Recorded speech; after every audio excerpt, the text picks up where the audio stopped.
Sabe como que nasceu isso aqui? Assim, ó, eu tava numa obra, e aí o cara, pô, você não tem cinta? E eu nunca fiz isso aí. Nunca tinha feito, né? Isso foi em 2019. Nunca tinha feito isso aí.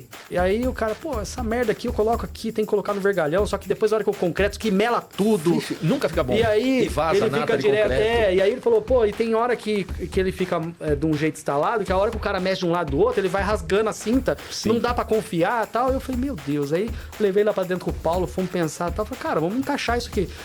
E o projeto embrionário começou numa caixinha de luz, daquela de Pô, que 4x2.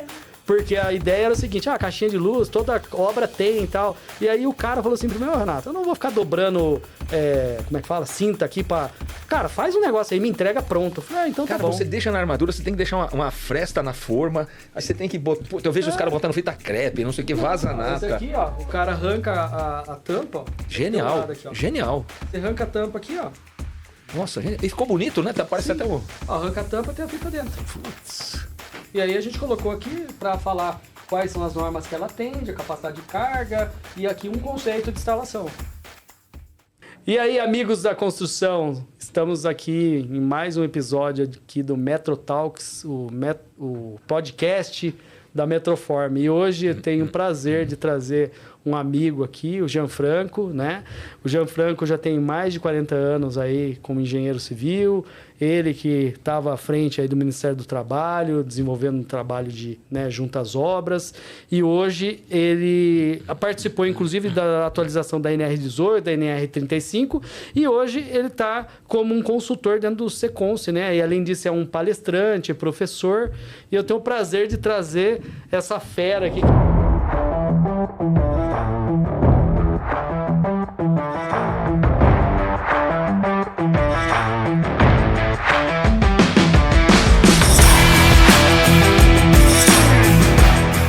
Que é difícil, né? Ô, meu amigo. Jean, muito obrigado, viu? É isso. É um prazer ter você aqui. Eu tenho certeza que a experiência aí vai agregar bastante aí para o nosso ecossistema da construção civil, né? O intuito nosso aqui é justamente trazer conhecimento, disseminar, que eu acho que é um canal bacana, né? Usar a experiência dos profissionais, os prevencionistas que fazem a diferença na construção civil e disseminar as boas práticas, né, para o nosso segmento, né? Então, seja bem-vindo, Jean. Ô, Renato, primeiro, uma satisfação. Eu já te conheço há muito tempo, né? Eu sei que você está na área e admiro muito o trabalho que você tem feito hoje. E, cara, cabelo branco, barba branca, ter um pouquinho de experiência aí, né? Tirando os exageros, a gente conhece um pouco aí do assunto. Não, com certeza. E para iniciar aqui, que eu tenho certeza que está todo mundo aqui curioso para saber, eu queria entender como é que você veio para... Como é que... O que levou você a estudar engenharia civil? O que levou você a se interessar por obra? E como que você veio parar como um prevencionista, como uma pessoa dentro do Ministério do Trabalho, atuando? E eu suspeito a dizer, mas eu respeito muito você pela forma como você sempre atuou dentro das obras, né? Você sempre foi uma pessoa que instruiu as obras, né? Não tem um engenheiro, não tem uma pessoa hoje dentro do canteiro de obra que não tem respeito por você, porque sempre você chegou no canteiro de obra com a questão de colaborar para a segurança da obra, né? Então, isso é difícil hoje, né? Às vezes a pessoa chega, já só quer ver defeito e tal, e você não. Sempre a gente viu que você sempre foi uma pessoa com visão diferente, né? Uma visão de ensinar, de colaborar. Então, poxa, eu tenho certeza que tem muita gente que tem curiosidade de saber como é que o Jean escolheu a obra, né? Boas perguntas. Eu vou começar respondendo a última, porque eu tive muitos problemas quando eu era engenheiro civil com relação à segurança do trabalho. Então, vamos falar então na sequência correta. Sim. Primeiro, antes de eu fazer engenharia, eu já sabia que eu ia fazer engenharia já quando eu tinha acho que 14 anos, com 12 anos eu já sabia. E eu já sabia que ia ser engenharia civil. Então eu tinha esse plano de vida e tal. E interessante que quando eu fui trabalhar com obra, finalmente me formei, né? Fui estagiário da Racional Engenharia, da Gafisa, que na época chamava Gomes de Almeida Fernandes, isso aí em 1979, eu era estagiário da Gomes de Almeida Fernandes, 82 fui da Racional, e grandes empresas, foi um aprendizado. E quando eu fui tocar realmente minha obra em 1983, como engenheiro civil, foi lá no Guarujá. Eu lembro que, cara, eu não sabia nada de norma regulamentadora. Aliás, eu odiava segurança do trabalho porque eu achava que atrapalhava a obra. Eu tinha um instinto de muito profissional de hoje em dia ainda. E eu lembro que o mestre de obra me chamou e falou, olha, nós vamos começar em breve aí o revestimento de fachada. Eu vou precisar de cinto de segurança e madeira para a gente fazer um guarda-corpo. Eu falei, cara, madeira eu não vou comprar. Madeira é para forma, não vou comprar madeira. E cinto de segurança também não vou comprar porque ninguém usa EPI aqui. Não adianta comprar um equipamento que ninguém vai usar. Gente, olha o padrão. O Gianfranco, 1983. E, cara, depois de um tempo, a obra estava no andaime ali, no balancinho, no primeiro pavimento, e um cabo arrebentou, soltou. O balancinho inclinou e arremessou os dois para o chão. Um caiu numa pilha lá num monte de areia, não sofreu quase nada. O outro caiu numa pilha de madeira, Nossa. com um monte de prego. Eu tinha uma moto, uma CG 125, eu pus esse cara na garupa sangrando, levei ele para o pronto-socorro e eu rezava para esse cara não morrer, porque tinha um responsável, né?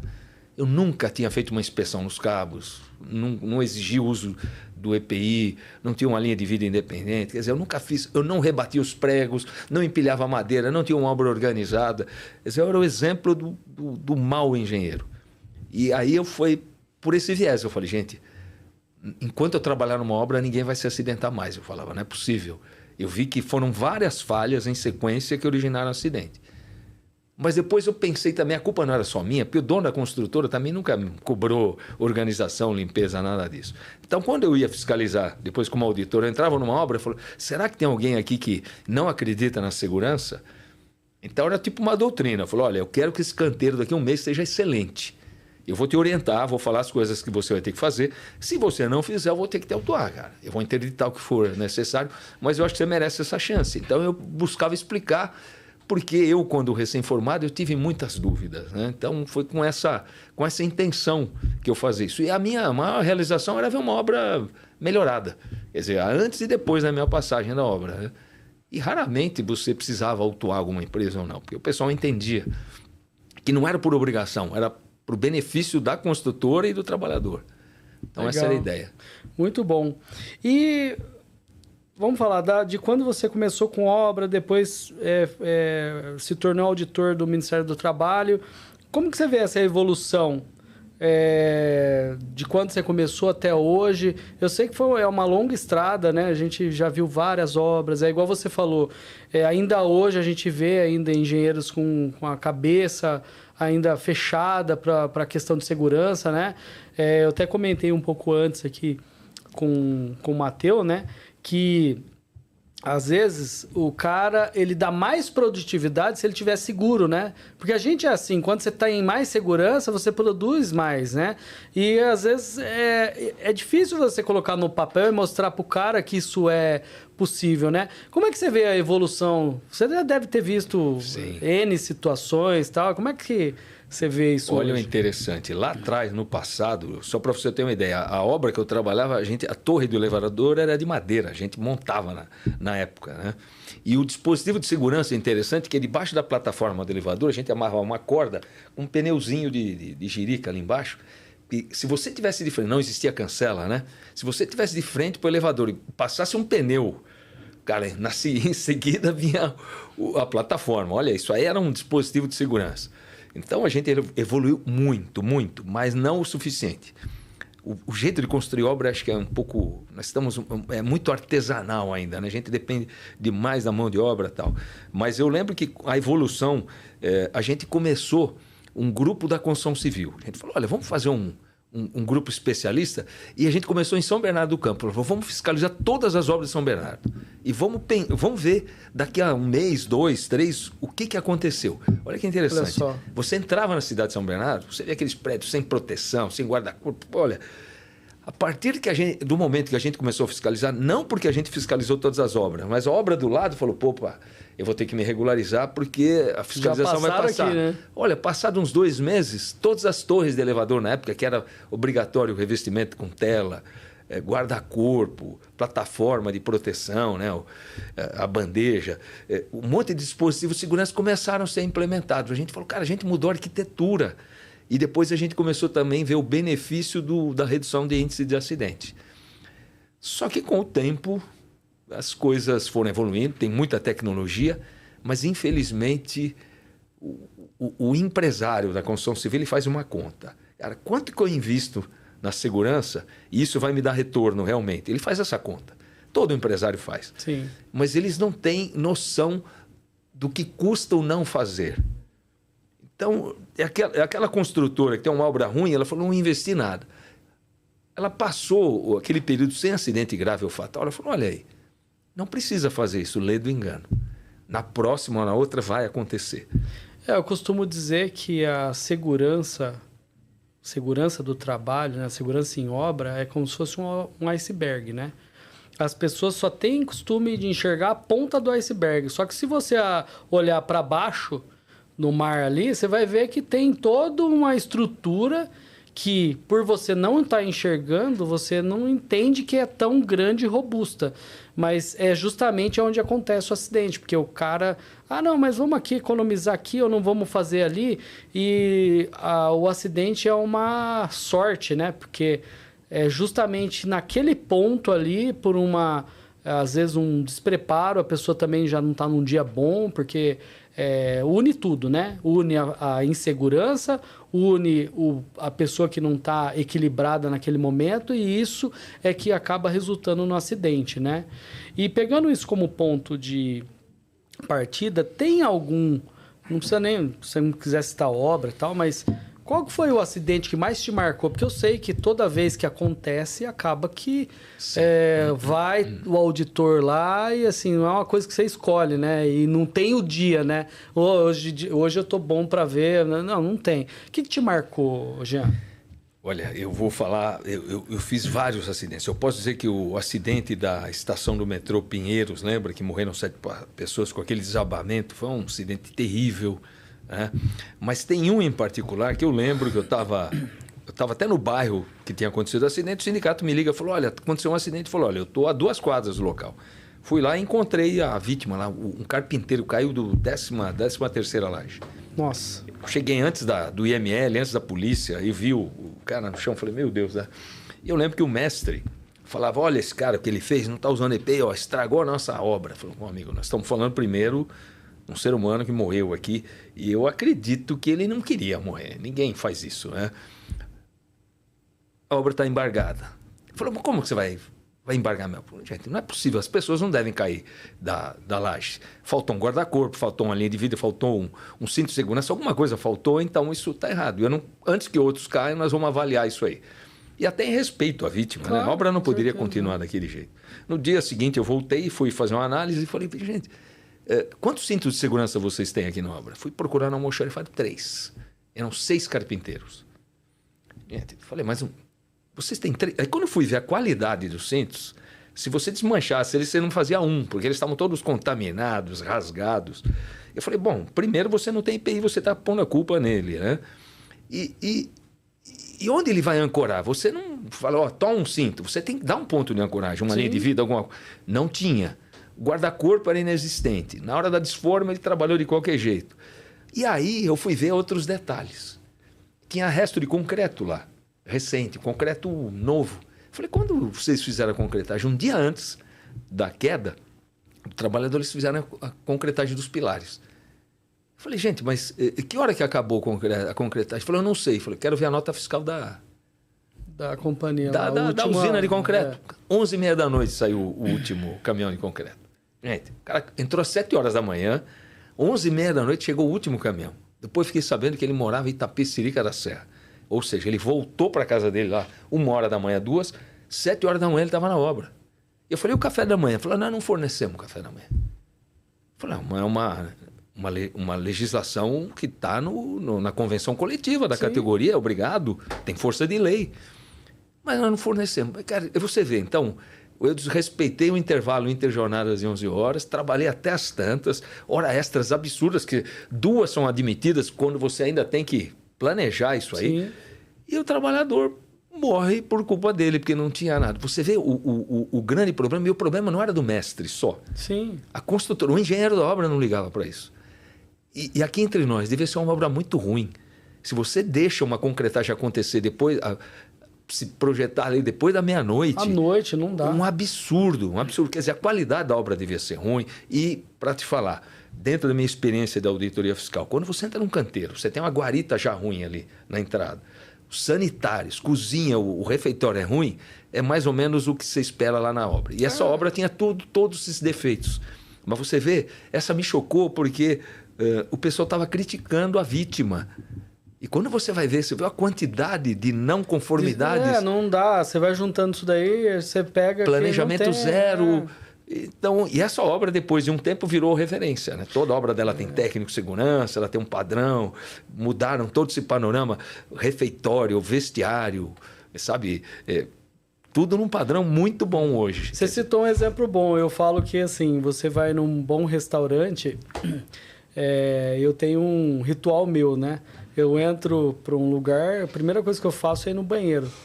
Porque se o cara não limpa o banheiro, cara, ele não vai limpar outro lugar. Porque o banheiro é algo que, tem que estar impecável, né? Perfeito. É meu ponto de vista, né? Aprendi isso com uma pessoa e nunca mais esqueci. Falei, cara, você vai comer num lugar, entra no banheiro. Ô, Renato, outra coisa. Quando o banheiro é muito bonito, você fala, nossa, vale a visita. Até no banheiro, né? Exatamente. Você valoriza o restaurante. Mas é porque realmente, se o banheiro estiver limpo, cara, dificilmente a cozinha vai estar diferente, olha, cara. Então, você vê, dentro da auditoria, tantos anos de experiência, quando você vê a tua entrada na obra, se você tem um capacete limpo, se as pessoas mandam você assinar algum termo de responsabilidade quando você entra na obra, você tem um crachá com requisitos de segurança, tipo, não ande sozinho, obedeça a sinalização. Cara, você já vê um padrão. Aí, banheiro limpo, vestiário limpo, um refeitório impecavelmente limpo, que é o que deve ser. E outra coisa que influencia demais na construção civil, que é um grande problema, que esse, para mim, é o calcanhar daqueles, a terceirização absurda. Por melhor que a construtora seja, ela fazer a gestão de contratadas é muito difícil. É complicado. É muito completo, é muito complexo, é difícil. Então, aí está o calcanhar daquilo. Por melhor que seja a sua intenção, você às vezes não consegue distribuir essa sua mentalidade, essa cultura para essas outras. Exatamente, é o que você falou. Não dá para você ter 10 empresas e uma cultura. Impossível. É bem complicado. A gente até sabe que tem alguns cases aí, eu vou citar, por exemplo, Petrobras, né? Que o cara vai executar um trabalho dentro da Petrobras, ele tem que fazer um trabalho ali, primeiro uma integração fantástica. Aí você é obrigado a ter um técnico acompanhando, independente do tamanho do serviço. E o cara sabe também que assim, ele só vai errar uma vez, porque ele vai errar uma vez e vai ser convidado a sair de lá. Exato. Então, ou ele incorpora a cultura, ou ele está fora. Só que lá se paga, né? Hoje eu estou já um pouco fora desse universo, mas eu lembro que na época era bem diferente, né? A exigência, a cultura lá é diferente, né? Então, eu concordo com você. É difícil você ter 10 empresas dentro de um canteiro e você querer que ele tenha a cultura. Eu não vou falar que é impossível, mas eu vou dizer que o prevencionista lá, o engenheiro de segurança, as lideranças, eles têm que ser muito pragmáticos para conseguir, né? E contratar essas empresas. Hoje em dia, com esse boom aí que nós temos da construção, fica difícil você contratar as melhores, né? Você tem que se adaptar. Esse é o grande problema. E essas empresas, essas empreiteiras, algumas não sabem cobrar direito. Então, elas, vendem o almoço para pagar o jantar. Elas não conseguem investir também na segurança, a não ser que a contratante obrigue. Outro problema também que nós temos dentro da construção civil é o problema das lideranças. Às vezes, o próprio dono da construtora não tem essa cultura, mas o que a gente tem, por exemplo, são a média liderança, encarregados e mestres, que, cara, eles sempre foram elogiados a vida inteira porque eram rápidos e produziam bem. Nunca ninguém foi elogiado porque a obra era limpa, organizada, segura, sem acidente. Então eles aprenderam por aí que... Gente, eu concordo. A produção é o principal. Sem produção não existe obra, não existe... A construtora quer ter lucro e é benéfico. Sim. Paga imposto, gera emprego. Mas eles esquecem. E você comentou agora, boas empresas têm um bom sistema de gestão na área de segurança, isso ajuda a produtividade. Muitas empresas perceberam isso e hoje elas usam essa como uma ferramenta para você ter uma vantagem competitiva no mercado. Mas, infelizmente, nós temos uma média liderança muito ruim e ela também não tem culpa. Porque a alta liderança está sendo treinado também. Só premia quando ele faz bem, quando ele faz rápido. Sim. Quando ele faz dentro do prazo, quando ele adianta o serviço. E quando ele economiza. E economizar, às vezes, é não ter um treinamento, não ter um sistema de isolamento, não ter um sistema de proteção contra a queda. Gente, ele fala, eu faço, e ele é elogiado. Esse é o grande problema. Olha, Legal. o mestre elogia o trabalhador que faz errado. Aí o engenheiro elogia o mestre, porque aquilo foi errado, mas foi certo. É verdade. O dono da construtora elogia o engenheiro, mas ele não sabe o risco que ele corre. E esse é o grande problema. Com certeza. Quando acontece, e você falou com certeza, a maioria das empresas da construção civil são reativas. Segurança do trabalho é importante depois que aconteceu alguma coisa. Depois que aconteceu. Nós recebemos aqui um convidado, né, o Luiz lá da Mascan, e foi interessante porque ele abordou um tema que a gente não estava nem preparado aqui. Não que não estava preparado, mas não era o tema principal, mas que eu achei muito interessante, que eu acho que agrega muito no canteiro de obra, que ele falou em humanização. Ele falou que a partir do momento que ele começou a considerar a humanização dentro do canteiro de obra, o que é a humanização? É o que você falou, de dar um banheiro digno para o cara, de dar um lugar para o cara se alimentar ali com ar-condicionado, de fazer a premiação das boas práticas de segurança dentro do canteiro de obra. Ele falou que isso, primeiro, ele começou a reter bons profissionais e, segundo, a produtividade dele foi elevada. Por quê? Porque o cara trabalha mais feliz, se ele trabalha seguro, ele dá mais produtividade. Se ele segue as regras, igual você falou, o cara faz ali, tá bom, 2 horas por dia de hora extra. Você avalia onde que o funcionário mora, tudo. Você sabe que isso não está comprometendo o trecho dele de ida e vinda e o tempo de descanso dele. Dá uma alimentação, o cara chega na obra ali, ele se alimenta bem e ele está bem. Poxa, é claro que o cara vai produzir mais, né? Então, isso não é despesa. Eu ouço muito falar, não, porque olha, tem a despesa, o custo. Cara, depende. Às vezes, se você falar isso é um investimento e entender o que isso está trazendo de retorno, e ele falou isso aqui para nós, poxa, vai totalmente de encontro com o que você acabou de comentar aqui. E olha, além dessa parte da humanização, quando a gente fala da balança, quanto eu invisto, quanto eu deixo de investir, o que eu perco se eu não invisto? Quando acontece um acidente, as pessoas não têm noção. Todo mundo acha que é o seguinte, a pessoa vai ser afastada, eu pago os primeiros 15 dias... Aí vem o fator acidentário previdenciário e aumenta no ano seguinte o seguro acidente de trabalho, que era 3%, podendo chegar a 6%. Imagina uma empreiteira dobrando o valor do seguro acidente de trabalho. Pode quebrar. Sim. Pode quebrar a empresa. Bom, mas não é só isso. Quando acontece um acidente grave, isso pode ser considerado para aspectos criminais lesão corporal ou se ele morre, homicídio culposo, o artigo 121 do Código Penal. Alguém vai pagar por isso. Olha só. Então, noite sem dormir, a dor na consciência de que alguém se machucou gravemente ou morreu, e alguém vai ter que responder. Fórum, advogado, contrate um bom advogado. E o advogado vai cobrar a taxa do desespero nessa fase. Custa caro. Aí você tem o risco de ser incriminado e perder uma ação dessa. Você vira réu. E se você for culpado, imagina você ter no seu prontuário, na sua ficha criminal, um artigo 121 do Código Penal, homicídio culposo, sem intenção de matar. Bom, aí vem outro problema. O Ministério do Trabalho vai na obra, vai na empresa, autua a multa. Gente, o valor da multa é o que menos importa. O valor da multa até é irrisório. Ele faz anos que ele não é reajustado. Mas cada multa indica que a empresa descumpriu o requisito legal. E quando eu descumpro esses requisitos, a polícia, o judiciário vai falar, por que esse cara caiu da laje? Olha, porque não tinha guarda-corpo, não tinha treinamento, não tinha nutrição, não tinha supervisão. Opa, então a empresa promoveu esse acidente. Não tomou as medidas cabíveis para evitar que isso acontecesse. Aí, isso vai também, a Advocacia Geral da União, ela pega esses aspectos e entra depois com uma ação regressiva do INSS. Imagina que um trabalhador morre e deixa uma viúva. O pessoal faz uma conta, olha, essa viúva tem uma estimativa de vida de tantos anos, ela vai receber ao longo desses 40 anos, sei lá, R$1.200.000 do salário e tal. A empresa, se ela descumpre norma, isso fica caracterizado, e o Ministério do Trabalho, através da multa, Isso vai para a AGU e ela faz ação regressiva, ou seja, a empresa vai devolver para o INSS esse R$1.200.000, ou mais ou menos. Um valor presente, né? Gente, e agora? Mas não acabou aí. Aí vem o Ministério Público do Trabalho e entra com um termo de ajustamento de conduta, ou pior, um procedimento de uma ação civil pública por danos morais que você vai pagar para o Estado. E esse valor desses danos morais é proporcional ao tamanho da empresa. Morre um trabalhador numa obra pequena, um pequeno empreiteiro vai pagar 100 mil de ação. Pega uma consultora de grande porte, ela vai pagar milhões. Ele vai pegar o VGV da obra e multiplicar. E não só da obra, da construtora como um todo. Ela fala, poxa, essa construtora é forte. Vamos cobrar 5 milhões de reais.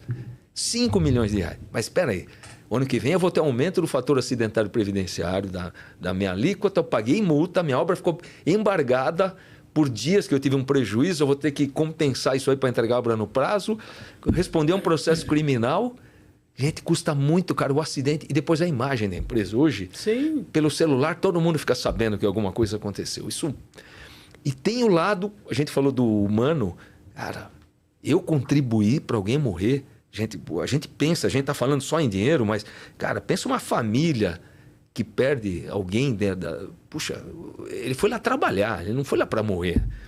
Então, as empresas, na hora de fazer essa conta, quanto eu invisto, quanto eu deixo de investir, e quando eu invisto, eu tenho obras organizadas, limpas, melhor produtividade. Por exemplo, a gente está numa campanha agora do Seconce, com uma campanha a gente chama Falha Zero, para evitar o acidente com máquinas e equipamentos. Que legal.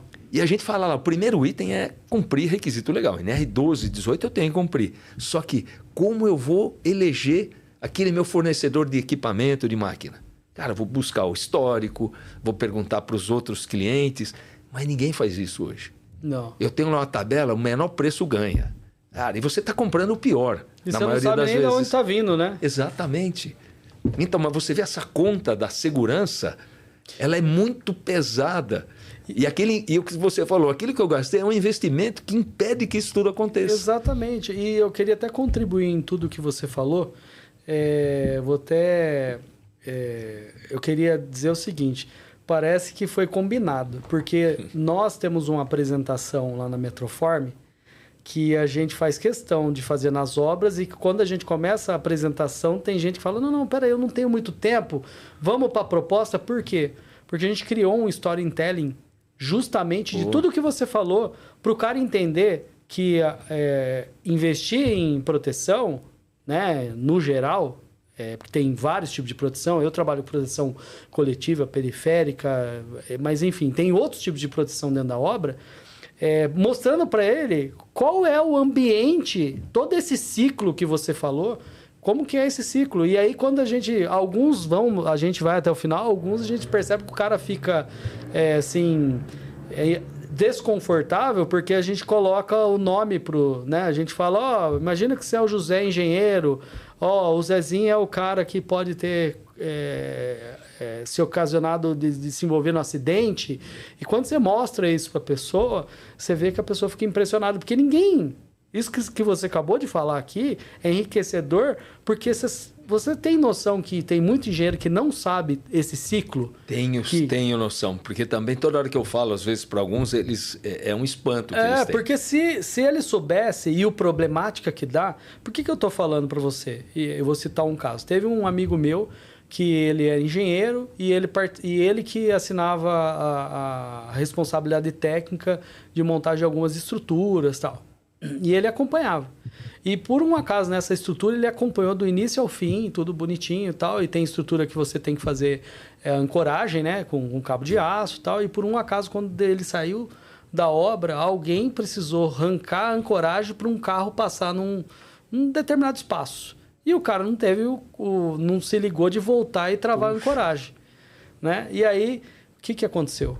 Bateu um vento forte e essa estrutura virou durante a noite e ocasionou de machucar pessoas e tal. E ele foi indiciado, porque ele era o responsável e tal. Rapaz, até explicar, porque ninguém sabia por que tinha projeto, foi bem instalado, a equipe que instalou tinha conceito. E aí você vê um detalhe, depois que foi, né, chama o cara da perícia, o cara vai ver e tal, fala, mas peraí,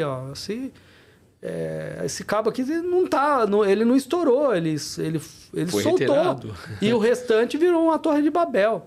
Mas olha, Renato, você falou, primeiro, quando eu faço tudo isso, quando eu tenho um padrão, a probabilidade de uma ocorrência inesperada diminui. Ou se ela acontecer, a consequência, a magnitude da consequência é menor, porque eu estou preparado, eu tenho um plano, né? Tá tudo planejado. Só que se acontecer, você tem como provar que você fez o mínimo indispensável ou que a norma estabelece. Isso minimiza as consequências para a construtora e para o profissional, que geralmente o engenheiro da obra sempre vai ser arrolado num inquérito desse. E olha só, a importância de você ter um padrão de segurança. Mas até chegar nesse ponto, o cara, psicologicamente, ele foi totalmente abalado, né? E pegando como gancho, teve um acidente que aconteceu um tempo atrás, e por um acaso eu conheci o gestor da obra e tal, e aí teve o acidente, infelizmente a pessoa veio a óbito e tal, e a obra ficou... O dono da consultora achou melhor parar a obra por uns 3, 4 dias para dar uma oxigenada na galera, tudo, Perfeito. né? boa Contratou medida. uma empresa para dar uma olhada no geral por conta do acidente que aconteceu. Aconteceu muito parecido com o que você falou, o cara caiu, enfim, tal, enfim. Mas o que aconteceu? Quando o pessoal voltou para a obra, a produtividade dentro da obra já não era a mesma. Eram as mesmas pessoas executando da mesma maneira, porque a obra não era insegura, mas teve algum, né? E aí, poxa, o cara não sabia ir puxando a pessoa, e o mestre de obra, tal, não sei o quê. O que eles tiveram que fazer, cara? Eles tiveram que contratar um psicólogo. Olha. Uma equipe, né? Porque uma obra, às vezes, tem 80, 100 pessoas. Eles tiveram que contratar psicólogo, colocar os caras para poder trabalhar a cabeça daquele trabalhador, principalmente os que estavam mais expressivos na parte periférica da obra, para eles começar a voltar a obra ao ritmo normal. Então, além de todo o custo que você comentou, tem um custo que é o que eu falo do iceberg, né? A parte que está escondida, que você nem sabe que vai te prejudicar depois de um acidente, né? Porque todo mundo, o cara que infelizmente que morreu era um cara querido dentro da obra, participava de todos os churrasquinhos, era o cara que de manhã puxava, né? Que tem aquele cara que chega em obra falando alto, puxa a galera, dá risada e tal. E aí quando você perde um profissional desse por um acidente, você abala uma obra inteira e você não tem noção do que isso pode comprometer, principalmente dependendo do tamanho do projeto, né? Então me chamou a atenção o que você citou, né? E eu estava falando que cumprir norma e ter uma boa gestão, fazer um bom planejamento, mas é uma coisa para mim que muda esse aspecto. Se você tem um bom gestor e lideranças comprometidas com a segurança, que ela sabe que segurança é importante, ela dá voz para o trabalhador, ela permite que o trabalhador se manifeste, olha, aquilo está perigoso, opa, obrigado por ter advertido a gente, vamos lá ver, olha, parabéns, vamos premiar esse cara que identificou uma falha aí que podia dar... Imagina, olha, está faltando um cabo de aço lá no estaiamento lá da forma, do andaime, poxa, obrigado, né? E a gente vê que isso não acontece. Não. Você tem que dar feedback também para as pessoas. Você pega o melhor pedreiro da obra e fala, amigo, você é bom pra caramba. Você rende muito, mas sua obra é suja, você é desorganizado e você é perigoso, cara. Porque você dá um mau exemplo para os outros. Cara, muda esse teu padrão e você vai ver que você vai crescer aqui na empresa. Esse tipo de feedback às vezes falha. E cabe também, por exemplo, a um bom líder perceber que o time está com a moral baixa. Exatamente. E ele identificar essas falhas. Falou, o que está acontecendo, né, gente? A gente está aqui para ajudar. E a importância esses itens não normativos, de perceber, né, ter essa percepção do que o trabalhador está sentindo. E você comentou, cara, quando eu dou uma boa refeição, eu tenho um ambiente limpo, organizado, até boas práticas que algumas obras eu estou vendo hoje, Sim. Local para descanso na hora do almoço. Eles põem um rede, ou senão sabe essas poltronas macias, esse sofazão macio? Sim, para o cara ter ali um momento ali, né? Ele vai descansar e ele vai produzir mais no segundo tempo, né? No período da tarde. Mas outro grande exemplo que eu posso te comentar, tem um problema das pessoas que iam para fora da obra, porque na frente de algumas obras o cara monta aquele carro com um salgadinho lá e às vezes uma bebida. Uma biritinha e tal. Cara, o que eles fizeram? Eles botaram uma máquina de café, essas bonitas que você tem, cappuccino, café, com preço absurdo, tipo R$1, se fosse hoje. E outra máquina com refrigerante. O cara fala, pô, eu vou sair lá fora, eu vou pagar Isso ou um pouco mais, e aqui eu tenho... Tá fácil aqui, ó. E por R$1.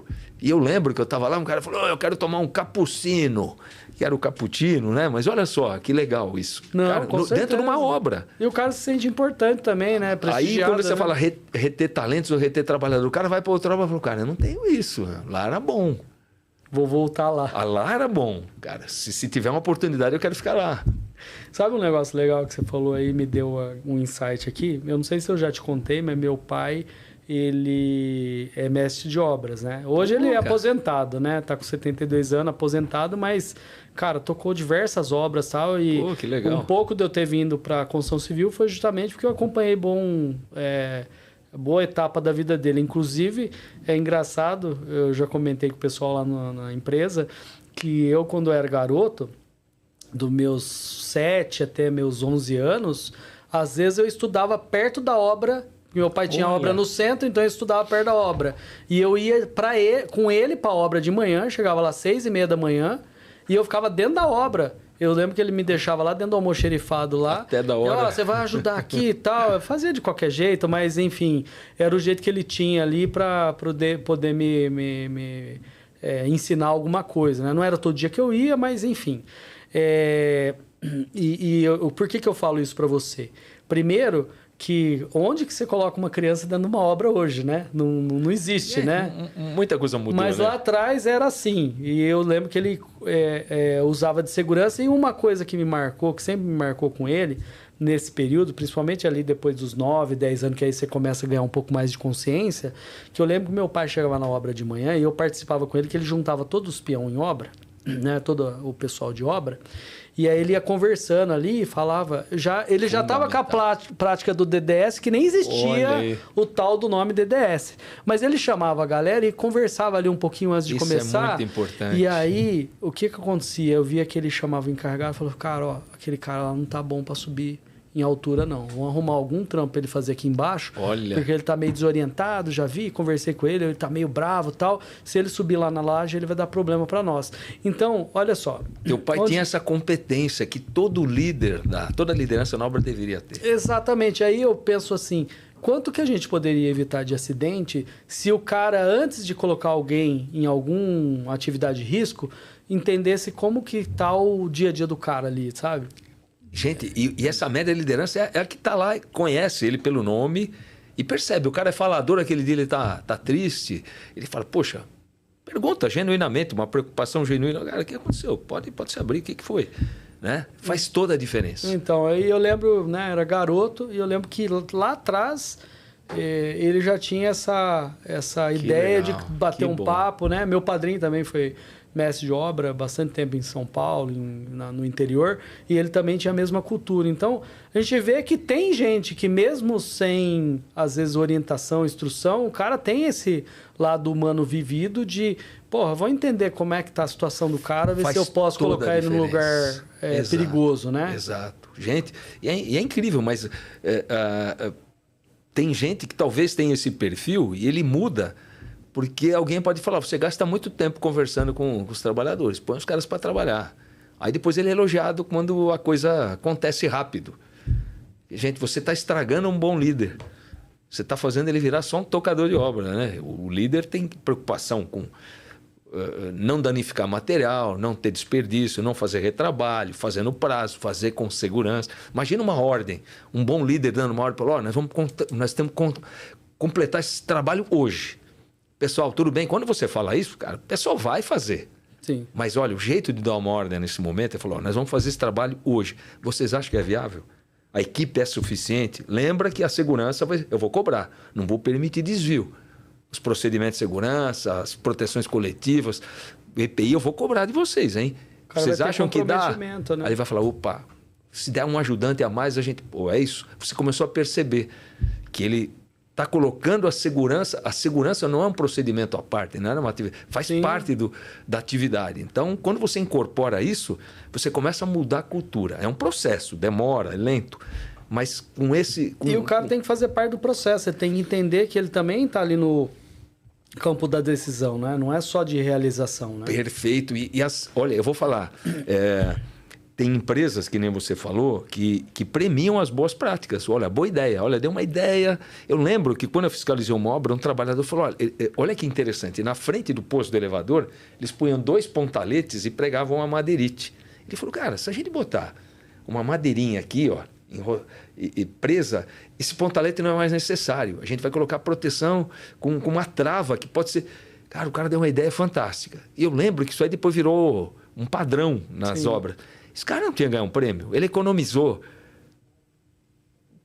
milhares de árvores na floresta, economizou dinheiro, dinheiro não precisando de um material. Tempo. Cara, ele deu uma ideia e esse cara foi premiado, eu lembro. Deram um bom prêmio para ele. E é isso aí, esse tipo de incentivo tem que existir. O cara criou uma boa prática de segurança que reduziu o custo. E a gente estava comentando antes aqui, se o equipamento for fácil de usar, ele vai pegar. Se ele for complexo, você começa a ver que não vai dar certo. E ele criou, então, um procedimento de proteção coletiva contra a queda no posto do elevador, que era fácil de instalar e eu economizava madeira. Pô, o cara é um gênio. Não, com certeza. E ganha agilidade, né? Imagina. Eu acho que é isso mesmo. A gente vê algumas consultoras no mercado que o cara incentiva a criatividade dentro de obra, né? Raras, mas tem. Sim, exatamente. Bom, mudando um pouco de assunto, Jean, como é que foi o processo de atualização da NR18? Eu estou te perguntando, eu sei que a gente trabalhou muito, né, na parte de andaime, eu participei bastante lá atrás, mas eu queria ouvir um pouco de você, que eu sei que você foi muito atuante dentro da NR18, né? E como é que é esse processo de atualização de norma, de criação? Como que você vê isso aí? Isso aí eu acho que é algo que meio que de certa forma se tornou um filho para você, né? Cara, na verdade, meu filho é NR35, porque essa eu participei de todo o processo e a gente já estava no tripartismo, né? Na NR18, nessa última fase, eu não participei. Mas, assim, eu dei algumas sugestões, algumas ideias. E lembra que há 5 anos atrás a necessidade de mudar a norma muito rápido, né? Que foi 2022, que ela foi 2020 junto com a NR1. Sim. Então, nessa fase eu não participei. Mas eu lembro que eu falava algumas coisas e a norma evoluiu bastante. Ela ficou muito boa e tal. É lógico, toda norma tem defeito. Claro. A NR35, por exemplo, eu lembro que a gente escreveu lá que considera-se trabalho à altura qualquer atividade acima de 2 metros com risco de queda. E depois pensando, falei, pô, a gente escreveu errado. Não se considera trabalho à altura. O trabalho à altura é aquele que é feito acima do solo. Então, tinha um erro conceitual e que foi reparado agora recentemente. Então, atividades acima de 2 metros com risco de queda devem atender os requisitos da 35. Porque um trabalho a 1 metro do solo é trabalho à altura. Sim. Então a gente mudou o conceito lá atrás, um erro, uma falha. Então todas as normas têm falha, lógico, precisam ser atualizadas. E a 18 também, o que aconteceu com a 18? Ela era referência para outras trabalho à altura. Era a 18 a referência. Poxa, Sim. Tanto que andaime, a plataforma elevatória móvel de trabalho está lá, proteção contra queda em periferia, está tudo na 18, né? Agora a 35 assumiu essa parte, mas existe um capítulo específico. Com mais detalhamento, né? Então, e a NR18, ela teve várias alterações por aspectos de atualização. Atualização de equipamentos, processos construtivos e atualização na gestão de segurança do trabalho. Então, antes do PGR existir, muitas boas e grandes consultoras já tinham um sistema de gestão que elas identificavam perigos e classificavam risco. Então, elas já tinham uma metodologia de classificar risco. Olha, esses acidentes maiores, com maior gravidade, com maior potencial, nós vamos privilegiar isso aí. E essa é a chave de um sistema de gestão. É privilegiar o que é pior, o que causa morte, o que causa dor. Então, os sistemas de gestão começaram a ser implementados. Então, o bacana da NR18, quando eu participei, ela era muito uma norma execute-se, né? Hoje já é uma norma de gestão. Você fala, eu tenho aqui as ferramentas, mas como vou fazer, cabe a mim. Eu tenho algumas alternativas, mas eu vou definir baseado nos meus critérios de maiores riscos. Por exemplo, gente, um problema grave na construção civil é queda de borda de laje. Sim. É inadmissível uma empresa, uma consultora que não tem um guarda-corpo normatizado, certificado, com um projeto bem instalado, né? E a gente vê que algumas até hoje burlam a norma botando uma coisa fictícia, né? Que aquilo não pode ser considerado guarda-corpo, por exemplo. É feito de qualquer jeito, não tem ensaio, não tem padrão. E essa roleta russa que algumas obras fazem... Eu costumo dizer que isso é até mais perigoso, porque, por exemplo, se você sabe que não tem nada lá, você já tem a ação do perigo. Poxa, não tem nada. Eu vou me afastar. Quando eu tenho lá uma, igual o pessoal coloca, uma tela tapume com uma corda traçada de um lado para o outro... Poxa, o cara já vê um visual ali, opa, isso aqui... Porque ninguém chega para você e fala, ó, seguinte, isso aqui é uma barreira, tá? Você não pode encostar, porque você não tem risco de queda. E não é feito dessa forma, né? Aquilo é feito como uma forma de, olha, eu estou criando uma barreira aqui, mas uma barreira que não tem capacidade para não é guarda-corpo. Então não é guarda-corpo, né? É mais uma sinalização, uma identificação do risco ali, que existe um risco. E esse é um problema. Então, e a NR18, antes ela fala, faça assim, assado, tal altura. Ainda tem muita coisa assim. Mas ela fala que você vai... Por exemplo, uma proteção coletiva. Se eu criar uma nova metodologia, cara, que é o caso desse sistema que vocês criaram para fazer a colocação da fita de segurança, né, para fazer a ancoragem. Antigamente, você fala, eu tenho que botar um chumbado no concreto, não sei o quê. Gente, a norma falou, crie um padrão de segurança, que pode ser um sistema de ancoragem, um dispositivo de ancoragem, para minimizar o problema em caso de queda. Gente, então, hoje a norma permite, olha, faça um trabalho com um projeto certificado e você pode executar e instalar isso na sua obra. Então, a grande mudança da NR18, do que ela era no tempo que eu participava, que era receita, né? Olha, faça assim, com essa sequência. Hoje, você dá um parâmetro mínimo, mas você pode ir além. Isso que é muito bom. Mas custa caro, às vezes. Sim. E às vezes custa muito mais barato com uma boa ideia. Sim, com certeza. E o que eu sempre oriento os clientes, né? É que assim, ó, boas ideias, elas têm que ser implementadas, incentivadas. Mas quando se trata de segurança, a boa ideia ela tem que ser testada.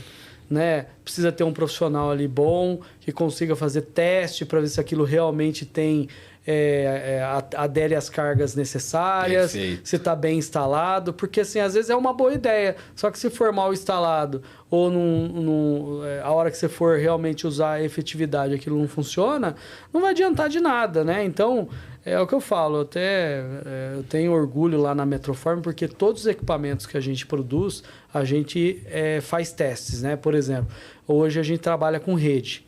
Né? As redes são testadas lá, eu tenho uma rampa, eu tenho uma série de testes que estão lá, que foram observados primeiro na NBR, na EN 1263, que é o que cuida de redes. Então, quando a gente pegou a EN 1263, fizemos toda a tradução dela e entendemos o que a gente precisava de teste para poder validar a nossa rede, né? E aí a gente foi atrás de Senai, fomos atrás lá da Falcon Bauer, criamos a nossa rampa de teste lá, que inclusive é auditada pela Falcon Bauer.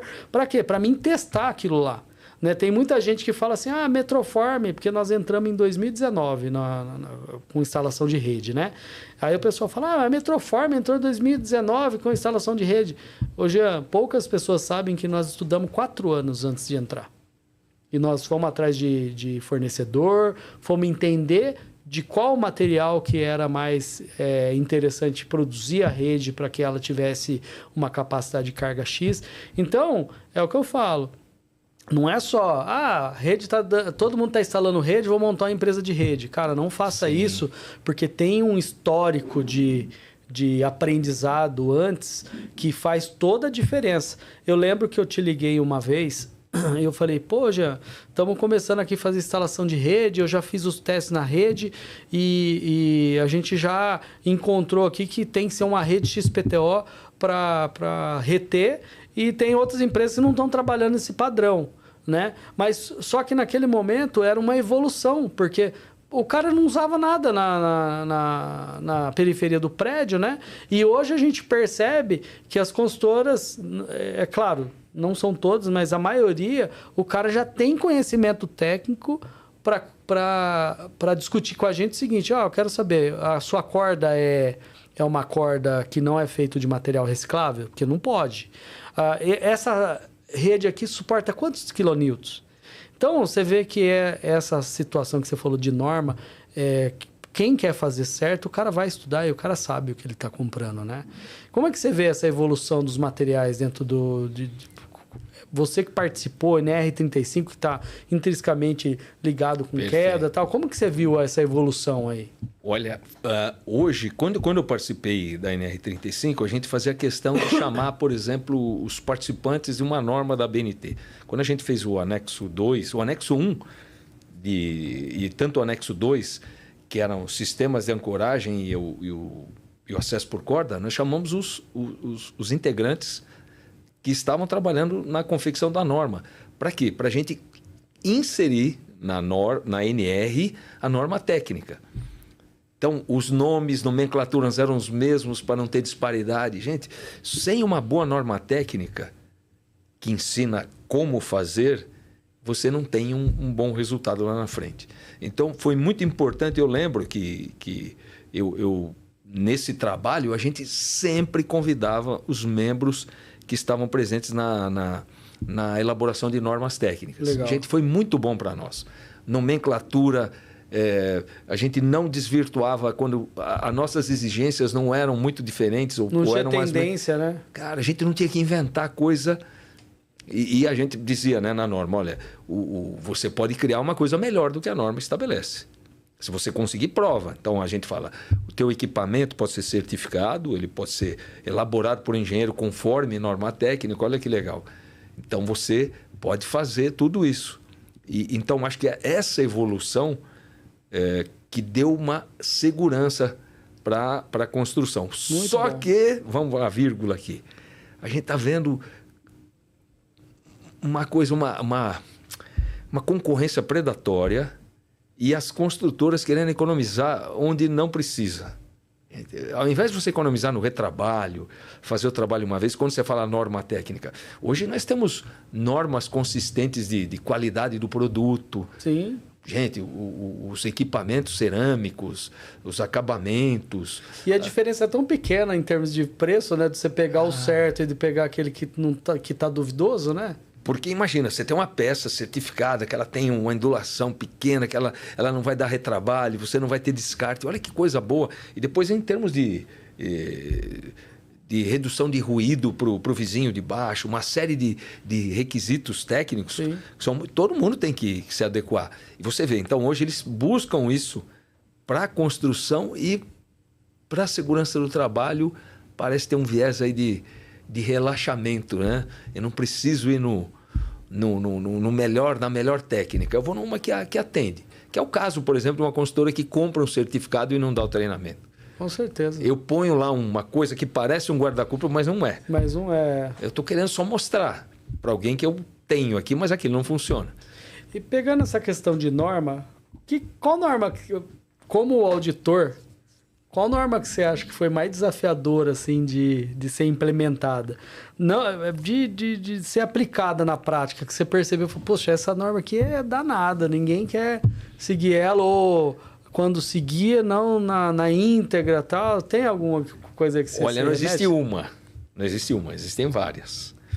Por exemplo, com relação a NR12 ou alguma coisa, ou na 18, com relação a elevadores, né, de transporte de carga, tinha o elevador tracionado por cabo e foi criada uma série de exigências e um elevador tracionado a cabo, comparado com cremalheira, ele perde em todos os quesitos, produtividade, carga, segurança, velocidade. Se bem que velocidade, mas infelizmente a gente tem tido, né, nesse ano, acho que 3, 4 casos de acidentes graves, inclusive fatais, com queda de elevador cremalheira. É um problema que aí também ele está atrelado à falta de técnica, falta de mão de obra para dar uma boa manutenção. Então é um problema aí que é mais do que simplesmente técnico. Mas atender a NR 12 e 18 com relação a equipamentos, dispositivos automáticos, travamento, bloqueio. Gente, no começo o pessoal sofreu muito com isso.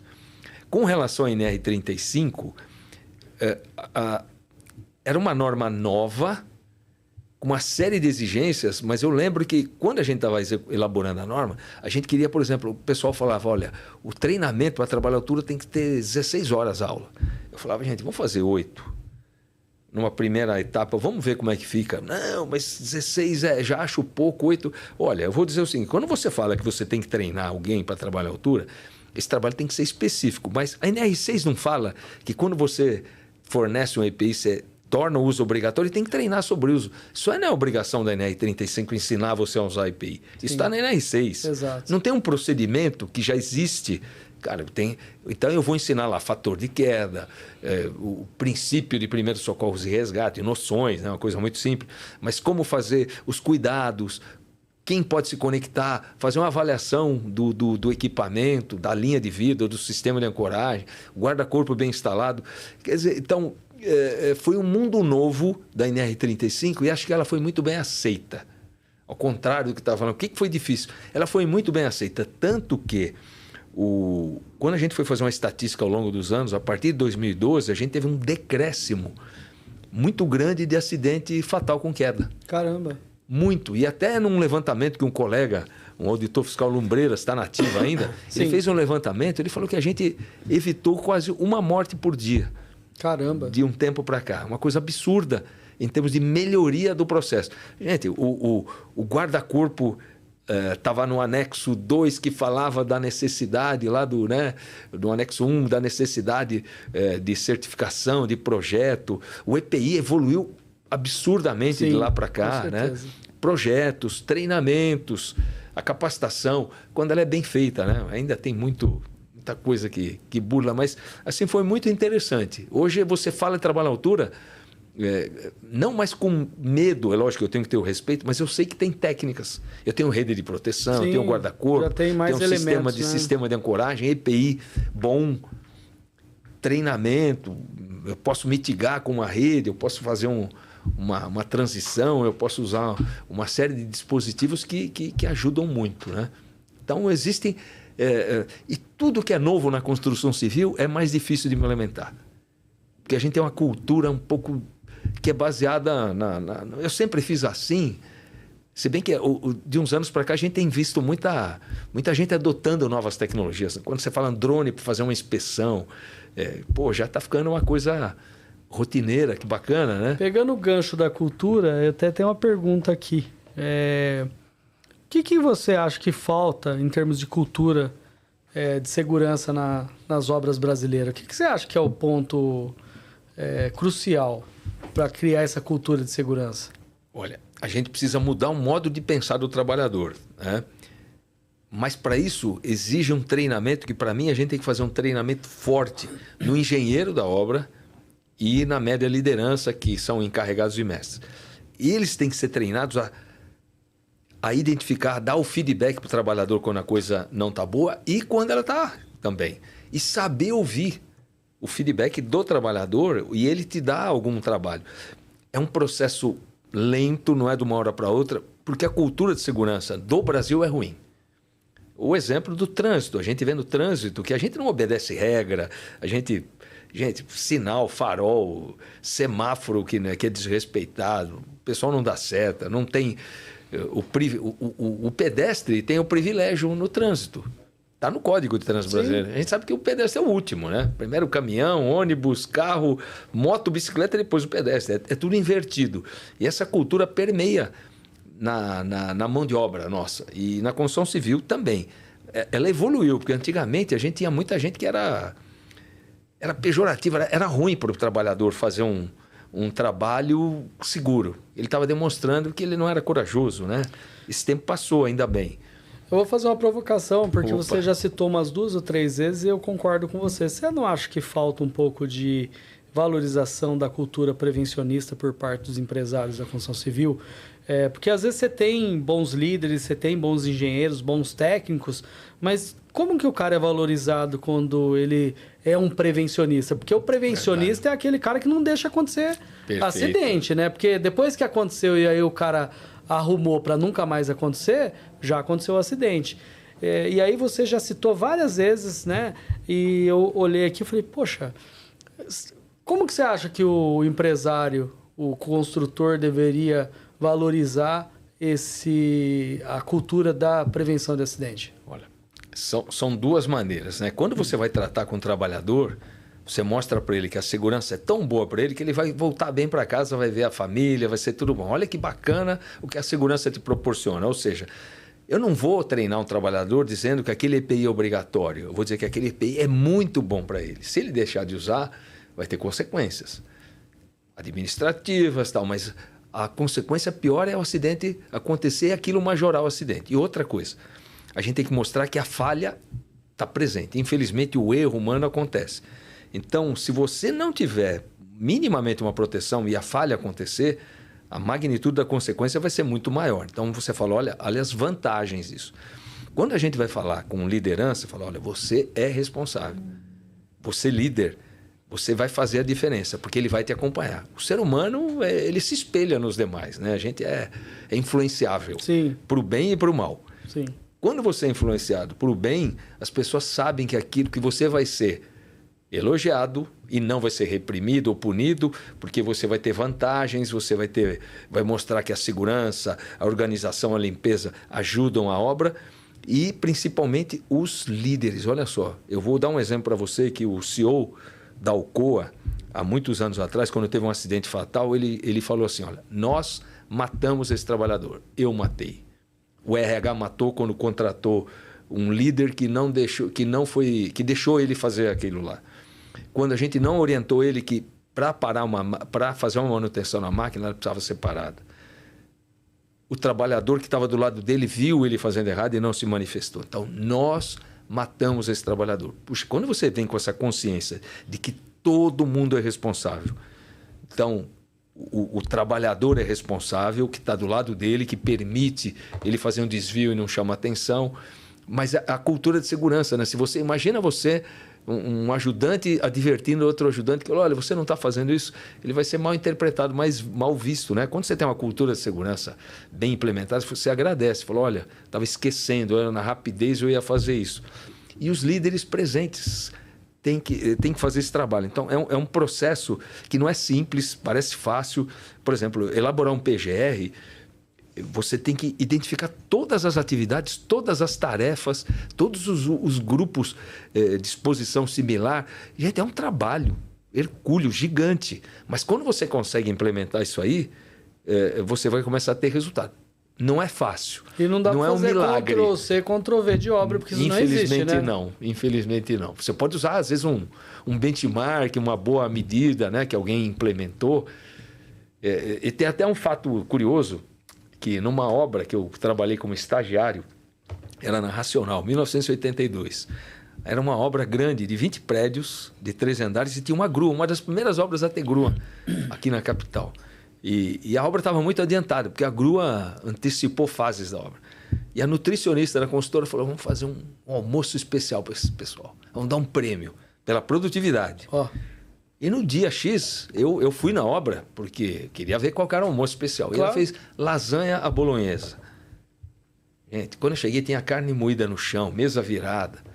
Os trabalhadores, quando você falava um prêmio, dentro da cabeça do trabalhador, churrasco, uma feijoada, uma carne de sol, alguma coisa. Quando eles viram aquela coisa amarelinha com massa, carne moída, né? Que em 1982, carne moída não é carne, né? Não, Gente, eles ficaram ultrajados. Pô, falaram que era um prêmio e botaram esse negócio no nosso prato, né? Olha que coisa.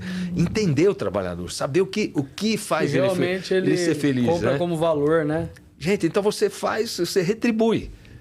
E a cultura da segurança é um pouco isso, cara. Fez bem, parabéns. Toma aqui, você vai ter um prêmio, que pode ser uma comida, pode ser uma férias prolongadas, pode ser um prêmio em dinheiro, um elogio. E é interessante que as pessoas gostam, não só do prêmio físico, financeiro, mas elas gostam do reconhecimento. Quando você reconhece para as outras pessoas que ela está fazendo um trabalho bem feito, cara, isso tem um resultado fantástico.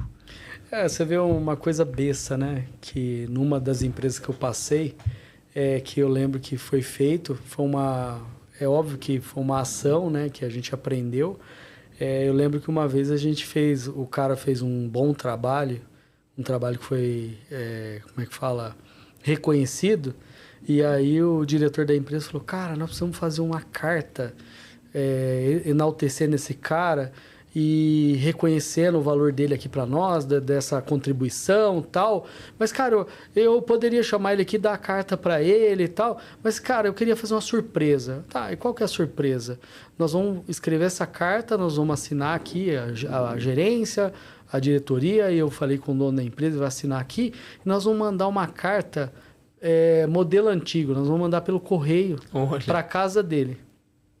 Cara, por incrível que pareça, é um negócio tão besta, cara, aquilo ali me marcou. Fizemos uma carta, tudo certinho, assinamos e mandamos para casa desse cara. Mas não foi só para ele, teve 7 colaboradores que recebeu essa carta. Pô, que bacana. Naquele determinado momento. Cara, quem recebeu essa carta na casa dele foi a mulher dele. E a mulher, a carta tá no nome dele, não quero nem saber, vem aqui. Abriu tal e leu a carta e tal. Cara, quando ele chegou à noite na casa dele, a família tava em festa. Porra, olha o que você fez, recebeu uma carta da empresa, tal. Meu, o cara ficou... E eu lembro que ele recebeu a carta meio que sei lá, foi numa sexta-feira. Então, ele passou o final de semana remoendo aquele assunto, tal. Cara, quando ele chegou na segunda-feira, na empresa de manhã, cara, ele chegou com uma gratidão por causa de uma carta. Entendeu? Ele falou, fui reconhecido, mostrei pro meu filho o trabalho que eu fiz, pô, muito obrigado e tal. Cara, não envolveu custo. Você vê o poder do reconhecimento. Pois né? Cara. O poder do reconhecimento. Eu tenho alguns exemplos disso também, que às vezes você pensa, né? Eu vou dar um prêmio em dinheiro. Cara, teve um caso da Vale, que eles até me ligaram, falaram, olha, um amigo que trabalha na Vale, a gente vai dar um prêmio, o que você acha? Baseado na minha experiência da lasanha lá, sim. Falei, cara, pergunta para ele o que eles querem. Pergunta, não dá o que você acha que é melhor. E por incrível que pareça, fizeram lá uma pesquisa com trabalhadores, eles queriam a foto deles na revista da Vale. Ele queria chegar com o jornal da Vale, a foto dele para mostrar para a família. Caramba. Aquilo ia virar um quadro. Sim. Falei, eles perguntaram, eles iam dar bicicleta, violão, não sei o quê, um monte de coisa que eles estavam pensando. Cara, eles queriam a foto. Era o que eles queriam, o reconhecimento. Uma simples pergunta resolve todo o problema, né? Por isso, esse feedback, saber falar com o trabalhador é fundamental, né? Legal demais. Saber as suas necessidades e o que ele tem de bom para nos mostrar também. Ô, Jean, e como no início eu comentei aqui, eu sempre achei você um cara muito educado, um cara que quando chegava na obra tinha um viés humano para atender, mesmo com todo o poder que a gente sabe que um auditor do trabalho tem, né? Você sempre foi um cara humano em obra, sempre tentando ajudar, colaborar, ensinar, mas teve alguma das suas fiscalizações que você teve que ser tipo assim, você teve que usar energia porque a pessoa não teve essa mesma boa conduta de receber você assim, de braços abertos, vamos dizer assim, né? Olha, teve algumas vezes que eu tive que chamar a polícia. É mesmo? Opa, aconteceu. Por exemplo, quando eu interdito uma atividade ou vou embargar a obra, eu chamo o mestre, o engenheiro, e falo, aquilo ali, o que você acha? Tá errado, né? Eu falo, tá. Aquilo tem um perigo, um risco enorme para o trabalhador. Não tem, alguém pode morrer? Pode. O que nós vamos fazer? É melhor parar. Ele fala. Eu nunca falo, desce daí, para a máquina. Eu não falo isso. E quando a gente dava treinamento para os auditores novos, eu falava, gente, você não vai gritar com o trabalhador, você não vai gritar com o gerente, com o engenheiro. Você vai falar para ele, olha, você vai parar. Eu não paro, eu não grito para alguém. É o líder da indústria, da obra que vai fazer isso. Sim. E eu ensinava, porque eles são responsáveis. E depois a gente entrava só no lado bom, falando, olha, eu sou do Ministério do Trabalho, vocês vão parar aqui, vocês vão voltar só quando preocupados com a sua segurança, porque a gente quer que você volte bem para casa e tal. Mas, infelizmente, às vezes essa estratégia não funcionava toda vez. Né? Só para dar um exemplo, eu lembro que fui numa obra e eu interditei o elevador, né? O elevador estava péssimo, era a coisa mais horrível do mundo, muito perigoso e tal. Falei, olha, e é o seguinte, eu vou fazer um termo aqui de interdição e eu vou deixar o telefone lá do Ministério, você liga, o pessoal vai me dar um recado, eu venho... Quando você... Eu não quero que você fique parado, porque parar o elevador é parar a obra, praticamente. Sim. Então, quando você tiver com isso pronto, pode ser daqui um dia ou dois, eu volto aqui. Pô, ele começou a gritar, me xingou, falou que não sei o que. Eu falei, gente, eu eu estou sendo... Sabe o que eu podia fazer? Eu faço o termo de interdição e você vai entrar com o protocolo. Aí você dá a entrada. Numa sexta-feira, só vou ver aquilo na terça da semana que vem. Aí, cara, você vai ficar uma semana, 10 dias, 15 dias parado. Eu estou dizendo que eu volto. Não, porque não sei o que. Eu vou continuar com a obra. Eu falei, não, eu estou pedindo até agora. Agora não estou pedindo mais, eu estou mandando. Esse elevador vai ser interditado, eu vou colocar um adesivo lá no mecanismo. Não, porque eu não vou obedecer. Falou, cara, mudou a conversa, eu vou chamar a polícia. Cara, naquela época não tinha telefone celular. Né? Eu pedi o telefone dele, ele não deixou usar o telefone da obra. Eu falei, nossa, na calma. Fui lá fora, no orelhão, telefonei, esperei um pouquinho, aí chegou a viatura. Aí eu contei o caso, ele falou, vamos levar ele preso, né? Eu falei, não precisa, cara, mas... Vamos botar ordem, né? Aí, quando chegou a polícia, ele falou, pô, mas foi um equívoco, cara. Já tava mandando parar, não era isso. Você entendeu mal, ele falando pra mim, que eu tinha entendido mal. Ele tinha me xingado e tal. Sim. E eu fiquei até com medo de alguma violência. Naquela polícia eu fiquei calmo, sereno. Eu falei, vou sair da obra e depois eu volto. E foi muito engraçado que eu falei, só que agora você vai dar entrada no protocolo. Eu vou voltar aqui depois que da entrada e depois que no meu plantão receber. Uau. Aí eu fiz o seguinte... Esperei na obra que chegou o dono da consultora. Aí eu contei, falei, olha, eu estou agindo assim porque esse senhor... Eu estava dando para ele a oportunidade, eu falei para ele, agora eu vou agir. Ele falou, não, por favor, você não entendeu. Eu falei, não, cara, agora vai ser do jeito que tem que ser feito. Sim. Acabou. Se não é no amor, é na dor, né? É na dor. E os dois policiais falaram, vamos botar ele algemado na viatura? Eu falei, não precisa. Não precisa, não vamos chegar nesse nível, né? Que eles falaram, eles viram que... Sim, não, porque o cara se excedeu e tal, né? Mas, cara, aí depois eu começo a pensar, o nível de estresse que o cara deve estar, problema na família, obra atrasada. Aí eu relevei também. Falei, não, deixa pra lá, também não quero que isso... projeta em mim, né? Claro, então, com certeza. Mas eu não sou assim tão tranquilo. Mas quando eu ia fiscalizar, eu falei, poxa, eu estou aqui investido numa autoridade, pô, eu tenho que ter uma postura, um padrão, né? Claro. Não posso me exceder também. Então eu buscava isso sempre. Não, legal. É bom saber desses casos reais, né? Porque a gente sabe que até hoje acontece, tá? Olha, mas eu peguei além desse, mais 3 casos que eu tive que chamar a polícia e outros que...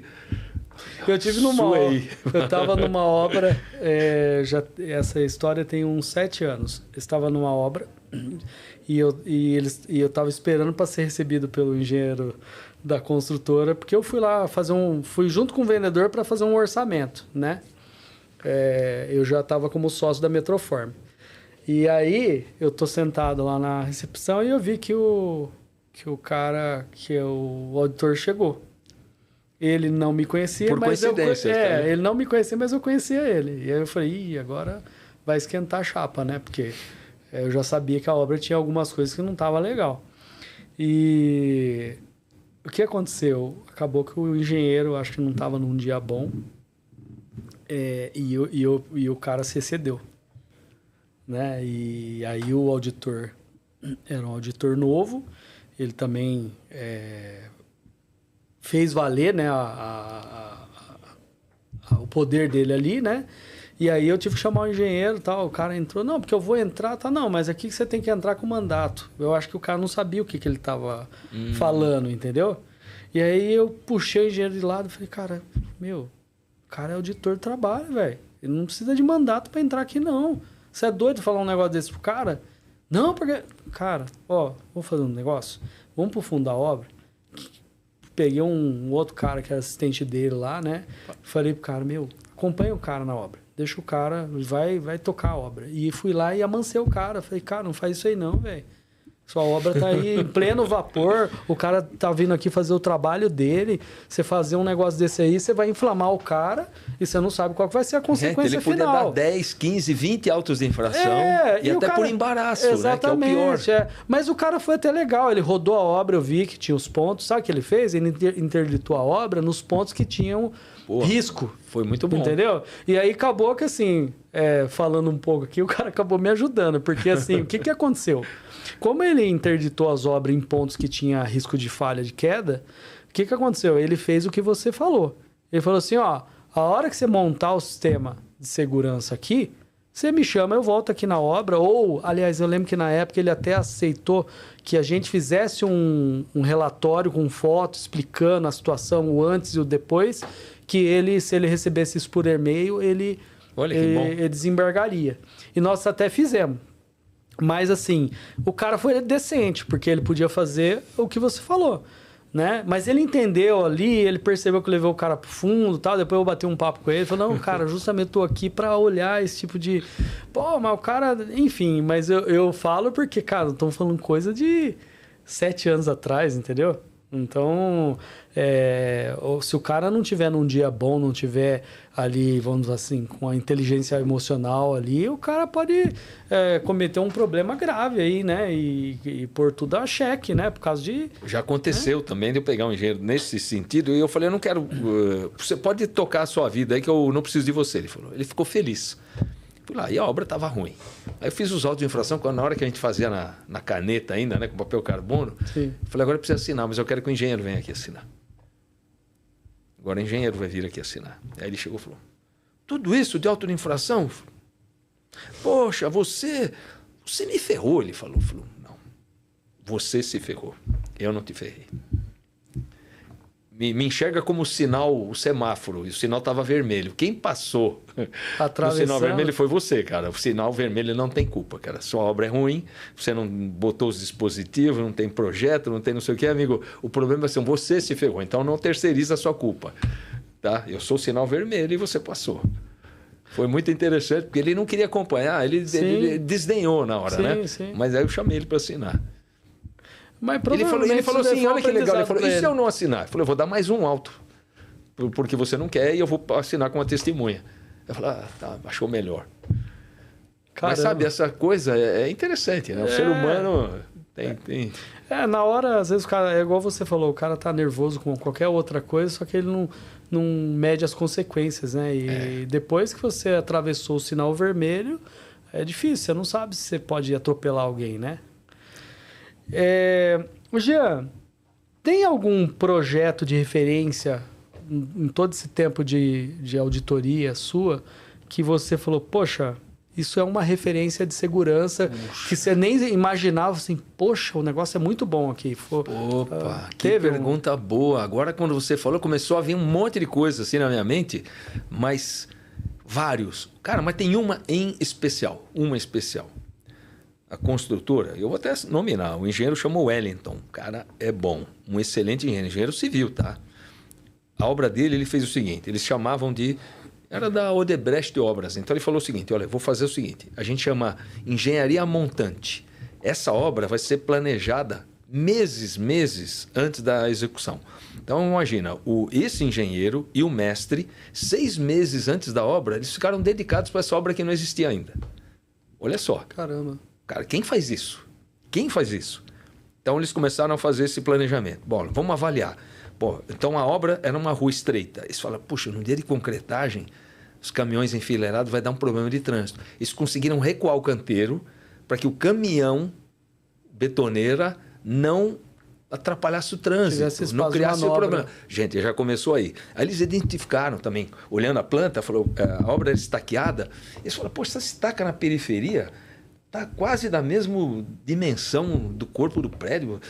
Cara, vamos mandar pro calculista. Eu falei, puta, cara, o estagiário errou. Ele botou uma estaca com o dobro do tamanho que não precisava. Eles economizaram R$500 mil nessa brincadeira. Caramba. Olha só. Estou falando não só em segurança, né? Mas aí o que eles fizeram? Colocavam cheio de tela de televisão, falando assim, amanhã teremos concretagem. O operador, o vibradorista vai ter que usar óculos, ampla visão, luva de proteção, avental. Esse trabalhador vai fazer isso, precisamos de uma equipe. Cara, amanhã teremos concretagem, portanto, os EPIs necessários. Aí eles fizeram o seguinte, foi no começo da lâmpada LED, quando ela apareceu, eles colocaram a fiação de todos os subsolos, a definitiva, com lâmpada LED que ia ser definitiva do prédio. Olha. Então, o subsolo já estava iluminado com uma lâmpada de baixo custo. Na época custava cara a lâmpada LED, mas a energia elétrica era muito barata. Então, eles tinham um lugar bonito e tal. E lembra que eu comentei dessa máquina de café que o pessoal tomava? Sim, lembro. Dentro dessa obra. Olha que lindo. Falou, cara, o trabalhador não vai querer mais sair na rua, nós vamos dar refrigerante, salgadinho, café, a hora que ele quiser, com preço baixo, cara, num padrão bom. Aí eles fizeram a área de descanso com o redário. Então, na hora do almoço, tinha rede para todo mundo deitar. Já pensou? Cara, e um outro caso de uma outra obra, que era uma obra do metrô, pessoal, eles vendiam ferro velho, né, o resíduo de obra, e eles compravam revistas e jornais para o trabalhador na hora do almoço eles poderem ler. Caramba, que legal. E na época, quando eu não era obrigado, eles botaram cortina no box do chuveiro. Por conta dele, o mestre falou, eu vou fazer isso. Eu vou fazer isso. E esse mesmo mestre, olha que loucura, cara, como o cara era bom. Obra da linha amarela, na Estação República, faz muito tempo atrás. Ele chamou uma empresa fabricante de creme dental e ficaram uma semana, duas estagiárias ensinando o pessoal a escovar os dentes, fio dental, necessidade da saúde bucal. Quando eu fui na obra do cara, depois do almoço, vi uma fila de trabalhadores da construção civil escovando os dentes, cara. Coisa rara. Coisa rara, exatamente. E o mestre de obra que fez isso, não foi o médico do trabalho. Sim. Cara, então você vê coisas que são fantásticas, boas práticas. E a gente estava falando, né? O Mateu, e é temporal, né? O Mateu da Canópolis, a gente estava comentando, pô, o cara tem ar-condicionado dentro do refeitório dele, cara. Ele falou. Nós estamos no inverno agora. Cara, quantas... Já pensou naquele calor absurdo do verão? O cara suado, ele chega no refeitório limpo, comida gostosa e uma temperatura amena. Tranquiliza. Cara, cara, fazer bem, né? Querer bem o trabalhador faz toda a diferença. Você pegar o VGV da obra, isso aí é quase nada. Em termos de. Cara. Até porque você pega a estrutura aqui, você pode levar para outro lugar, né? Exatamente. Quer dizer, você dilui o custo por 3, 4 obras. 3, 4 obras, tranquilo. Então, e essa conta, né? Então, mas se você vê boas mentes, gente realmente preocupada com o ser humano, né? Não só com a obra como um todo, mas essa preocupação legítima faz a diferença. Sim, com certeza. Então, olha, esses são pequenos exemplos, mas acho que dava para a gente passar um dia só falando com isso. Com certeza. Não, mas foi muito bom. Eu acho que a gente trocar essas ideias, essas informações, tem certeza que está levando para muita gente aí um insight importante aí para transformar a obra num campo de produção com segurança e com incentivo à pessoa, né, ao humano, né? Olha, nessa mesma obra, tudo que ia para a obra era etiquetado com um código de barras. Então, aquela cerâmica do banheiro da suíte do apartamento 31, quando entrava lá, o cara recebia e falava, pô, já dava baixa no almoxarifado ou tá no andar X. Cara, olha a produtividade. Não, era outra. Empilhadeira no subsolo para levar tudo paletizado, a alvenaria lá para cima, sim, cerâmica. Muito mais rápido. A obra... Né? Risco de ergonomia quase zero. Adiantou 2 meses no cronograma, cara. Imagina. E fora, quer dizer, aqueles 6 meses antecipados, né, de custo de salário, reverteram em 2 meses de obra, custa muito mais do que o salário de 2 profissionais ali, né? Fantástico, gente. Ó, pessoal, pegar como gancho isso daqui, olha, automatização em obra... trabalhar certo, trabalhar com segurança, traz produtividade, cara. Às vezes não dá para colocar ali no papel, quantificar, mas se você começar a analisar o comportamento do trabalhador depois dessas boas práticas que nós conversamos aqui, vocês vão ver que o ganho é imensurável, né? Mas é isso aí. Ô Jean, e falando um pouco do Seconce, como é que é a atuação do Seconce hoje dentro dos canteiros de obras? Olha que interessante, cara. Quando eu me aposentei, o Haru e o Bacili me chamaram. Você quer trabalhar aqui? Gente, eu estava naquela fase que eu me aposentei em fevereiro, e final de fevereiro, e em março começou a pandemia, né, em 2020. Falei, e agora? Tal. Aí eles me chamaram para trabalhar lá. Aí o projeto era, cara, o que a gente pode fazer para melhorar ainda mais? O Seconce é uma instituição fantástica, né? Ela é, assim, que legal. Os melhores profissionais, propósito bom... E aí eu dei algumas ideias, foi no começo do PGR, a gente criou um modelo de PGR, melhoramos os treinamentos internos, criamos campanhas. Cara, então, gente, eu estou tão feliz e realizado. Que legal. Porque tem gente com bom propósito, profissionais de primeira linha. Eu tenho orgulho de falar isso, tá? Então, eu saí do Ministério do Trabalho e fui trabalhar numa instituição desse porte, né? Com esse robusto, com esse nome.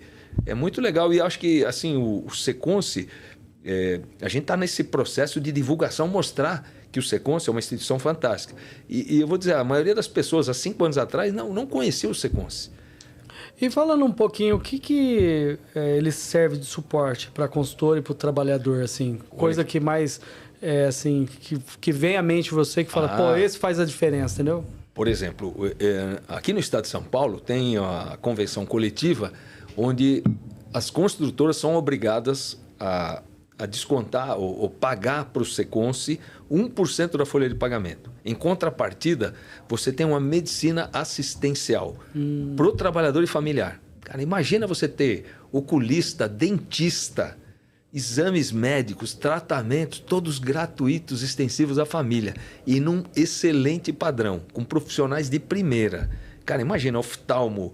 E eles criaram agora também o laboratório da dor. Aquele trabalhador que tem uma dor no ombro, na coluna, não sei. Através dessa inspeção, você consegue fazer um mapeamento por cor e você descobre a origem, a fonte e o tamanho da dor. Às vezes nem um plano de saúde dá um tratamento desse, né, cara? Então, olha só. Então, quando você faz uma pesquisa com o trabalhador, eles amam ter o Seconce. E o Seconce tem regionais espalhadas pelo estado todo, né? Temos 13 regionais. Sorocaba, São José dos Campos, Campinas, Mogi, Piracicaba, Ribeirão Preto, São José do Rio Preto, Santos. Cara, e esse mesmo tratamento, o assistencial. E a gente trabalha também agora já há muito tempo, né, no ocupacional, oferecendo serviços na área do PCMSO, que é uma referência, o Seconce, né, porque tem os melhores médicos, os melhores padrão, e a área da segurança também, segurança do trabalho, com treinamentos, orientações.